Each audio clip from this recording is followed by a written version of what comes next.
Assalamualaikum warahmatullahi wabarakatuh. Perkenalkan, saya Ima Syafitri dengan nomor induk mahasiswa 210170072. Saya adalah mahasiswi Teknik Informatika Fakultas Teknik Universitas Malikus Saleh. Video ini merupakan salah satu bentuk tugas dari mata kuliah Etika Profesi dengan dosen pengampu Ibu Sapriana. Berbagai ancaman keamanan jaringan yang harus kita waspadai nih teman-teman. Tanpa disadari teman-teman, ancaman keamanan jaringan selalu mengintai perangkat kita loh. Semua jaringan komputer tidak akan luput dari ancaman berupa serangan siber yang berbahaya. Layaknya dunia nyata, dunia maya juga penuh dari bahaya yang bisa mengancam keselamatan sebuah jaringan komputer. Ancaman yang membahayakan jaringan komputer tidak hanya terdiri dari satu atau dua jenis, banyak sekali bentuk bahaya siber yang dapat mengancam keamanan jaringan, sekaligus membahayakan keselamatan penggunanya di dunia nyata. Tidak sedikit kasus ancaman siber yang berpengaruh pada kerugian materi dan mental penggunanya. Itulah teman-teman, pentingnya mengenal berbagai jenis ancaman siber serta mengetahui keamanan jaringan komputer. Selain itu, keamanan jaringan internet harus ditingkatkan supaya ancaman tersebut bisa diminimalisir. Bagaimana caranya? Simak video berikut. Mengapa ini teman-teman kita harus waspada terhadap ancaman keamanan jaringan? Ada yang tahu? Jika tidak ada, sini-sini biar Ime jawab. Keamanan jaringan belum menjadi prioritas banyak bisnis di Indonesia teman-teman. Umumnya bisnis baru akan peduli pada keamanan jaringan ketika mereka sudah terkena dampaknya, mulai dari kebocoran data hingga penurunan penjualan karena pelanggan tidak percaya pada bisnis tersebut. Dampak ancaman keamanan jaringan terhadap bisnis nyata adanya loh teman-teman. Dari banyak studi mengabaikan ancaman keamanan jaringan dapat merugikan perusahaan rata-rata hingga jutaan dolar.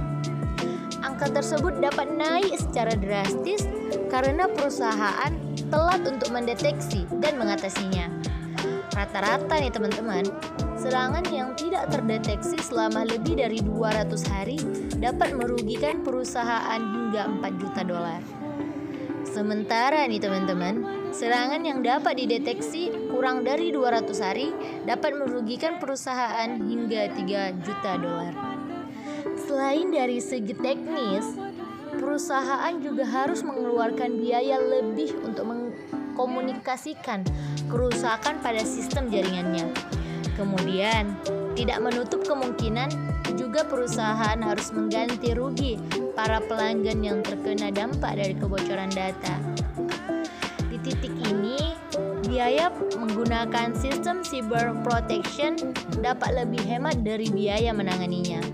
Oleh karena itu teman-teman, penting bagi pemilik bisnis untuk memahami ancaman keamanan jaringan dan cara melindungi bisnis mereka. Apa saja nih teman-teman jenis ancaman keamanan jaringan? Ada yang tahu? Baiklah, biar Imai beritahu. Bahaya siber yang mengancam keamanan jaringan umumnya hadir dalam bentuk upaya sabotage atau pencurian data terhadap jaringan komputer. Penyebar ancaman ini adalah pelaku kejahatan siber yang memiliki motif tertentu. Mereka berusaha menyusup ke dalam jaringan kita dan berusaha menyabotage jaringan komputer sehingga tidak bisa diakses. Adapun bentuk ancaman keamanan jaringannya bermacam-macam dan tidak terbatas pada malicious code seperti virus atau Trojan horse. Ancaman tersebut bisa juga menimpa fisik ataupun hardware komputer kita. Biar lebih jelas, simak video berikut. Yang pertama teman-teman ada Trojan horse. Trojan horse ini merupakan malware atau program berbahaya yang mampu berkamuflase sehingga terlihat normal dan bekerja sesuai keinginan kita. Sumber Trojan biasanya berasal dari software yang diinstal dalam perangkat. Itulah alasan pentingnya meninjau aplikasi yang ada dalam komputer kita. Kemudian ada eavesdropping. Pada dasarnya, komunikasi antar jaringan memang tidak aman dan rawan dari penyadapan. Ancaman ini dilakukan oleh pelaku penipuan agar mereka bisa memata-matai alur komunikasi atau transmisi data pada jaringan komputer. Adapun contoh eavesdropping adalah penanaman penyadap suara pada jaringan komputer. Kemudian dilanjutkan dengan logic bomb. Biasanya teman-teman, ancaman ini muncul dalam bentuk potongan kode yang disusupkan ke dalam software secara sengaja. Logic bomb dirancang atau ditulis oleh orang dalam yang sudah mengetahui seluk-beluk jaringan komputer perusahaan. Karena isinya familiar, logic bomb bekerja secara normal padahal mengandung fungsi yang mencurigakan. Kemudian dilanjutkan dengan adanya ancaman fisik. Jenis ancaman ini masih banyak disepelekan oleh pengguna lantaran mereka berpikir bahwa serangan hanya terjadi pada software. Padahal, ancaman terhadap keamanan jaringan juga muncul pada hardware atau perangkat fisik.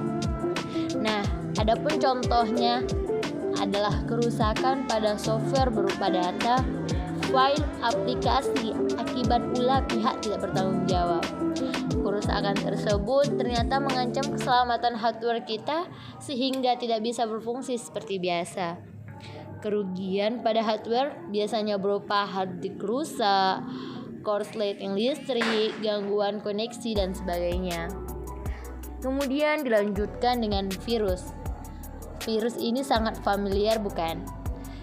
Program yang dirancang untuk menduplikasi dirinya agar bisa menyusup ke program komputer lain.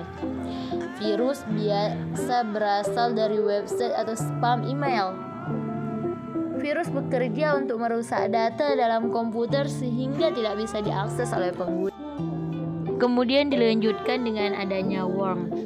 Sama seperti virus, worm juga bisa berduplikasi sehingga bisa menyebar ke seluruh jaringan internet. Aktivitas duplikasi worm bersifat otomatis dan tidak melibatkan penggunanya. Perbedaannya dengan virus adalah worm tidak menyerang aplikasi lain di komputer. Kemudian ada spoofing. Teknik ancaman ini dikerjakan oleh pelaku dengan cara memalsukan pengguna agar bisa dipercaya oleh sebuah jaringan. Spoofing dilakukan berkat bantuan beberapa tools, di antaranya URL spoofing yang bekerja dengan cara menampilkan URL palsu dan menyalahgunakan DNS cache. Dilanjutkan dengan denial of service.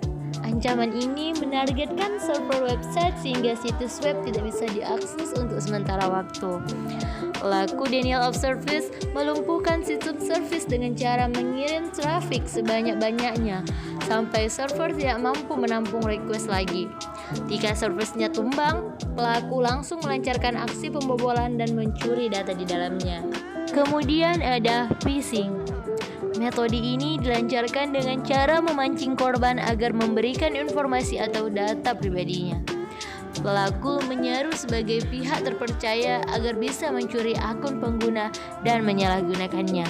Yang terakhir ada man in the middle.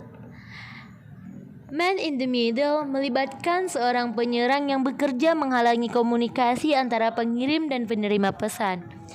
Istilah lainnya, pembicaraan antara kedua belah pihak tersebut harus melalui penyerang tersebut. Kesempatan tersebut menjadi celah bagi penyerang untuk menyadap dan memalsukan komunikasi yang sedang berlangsung. Tidak hanya itu teman-teman, kita harus juga tahu cara menganalisis status keamanan jaringan. Analisis keamanan jaringan perlu dilakukan supaya kita bisa mengetahui tingkat atau status keamanannya. Ada 4 tahap awal dalam melakukan analisis tersebut. Yang pertama, tidak hanya itu teman-teman, tetapi kita harus tahu cara menganalisis status keamanan jaringan. Analisis keamanan jaringan perlu dilakukan supaya kita bisa mengetahui tingkat atau status keamanannya. Ada 5 tahap awal dalam melakukan analisis. Yang pertama ada vulnerability. Aktivitas ini mencakup analisis jaringan komputer yang bertujuan untuk mendeteksi bagian dari sistem yang rawan terhadap serangan. Yang kedua ada threat. Threat merupakan aktivitas yang bertujuan untuk mempelajari ancaman atau serangan dari luar atau dalam jaringan komputer. Yang ketiga ada impact. Tindakan ini memeriksa pengaruh dari serangan atau ancaman yang terjadi dalam sebuah jaringan. Keempat ada frekuensi. Langkah analisis ini mencatat frekuensi atau seberapa sering suatu serangan muncul dalam jangka waktu tertentu. Dan yang terakhir ada recommended countermeasure. Langkah ini merupakan tahap terakhir setelah melakukan keempat analisis di atas. Dalam tahap ini, kita harus menyusun langkah pencegahan terhadap serangan tersebut sehingga berguna sebagai pedoman untuk meningkatkan keamanan jaringan. Agar tidak terjadi ancaman keamanan jaringan kepada kita harus tahu cara meningkatkan keamanan jaringan. Dengan adanya peningkatan keamanan jaringan secara berkala, kita akan terhindar dari ancaman-ancaman tersebut. Yang pertama ada ganti alamat SSID. Rata-rata pemilik jaringan menamai SSID routernya dengan nama, alamat, lokasi atau identitas bisnis. Contohnya, PT Damai Sejahtera Dunia. Identitas tersebut sebaiknya tidak dicantumkan dalam SSID karena mudah dilacak oleh siapapun, termasuk orang yang tidak bertanggung jawab. Kedua adalah menggunakan enkripsi. Hampir semua jaringan wireless saat ini tidak dilengkapi sistem keamanan tertentu sehingga gampang dibobol. Kita harus melakukan enkripsi data atau software untuk menghindari pembobolan tersebut. Jenis enkripsi yang kerap digunakan adalah WPA2 lantaran sudah terjamin keamanannya. Yang ketiga ada nonaktifkan fitur interface router. Penyusup juga menyebarkan ancaman atau serangan siber melalui fitur interface router yang mudah diakses oleh orang luar. Alhasil teman-teman, mereka bisa membaca file log tersebut dan berusaha untuk memanipulasinya. Karena itu, kita harus mengantisipasinya dengan mematikan fitur tersebut sehingga tidak mudah diakses dari tangan-tangan jahil. Kemudian ada install antivirus. Tidak asing lagi bukan? Pemasangan antivirus berguna untuk mengantisipasi serangan virus yang masuk melalui media apapun itu. Tidak hanya itu, pasang juga anti-malware karena penyusup bisa menyisipkan malware yang jauh lebih berbahaya sehingga jaringan komputer tidak dapat diakses untuk sementara waktu. Nah, yang terakhir teman-teman, kita harus melakukan backup. Ada kalanya kita harus menyimpan data-data melalui layanan penyimpanan cloud yang lebih aman dari serangan siber. Pasalnya, hard disk eksternal masih lebih rentan terhadap malware yang disusupkan dari website atau email. Karena itu, lakukan backup data secara berkala dan simpan data kita hanya di cloud. Ingat teman-teman, diawali dari diri sendiri untuk tetap memanusiakan manusia. Jika tidak bisa jadi inang, setidaknya tidak jadi parasit. Cukup sekian video dari saya, semoga dapat bermanfaat untuk teman-teman semua. Wabillahi taufiq wal hidayah. Wassalamualaikum warahmatullahi wabarakatuh.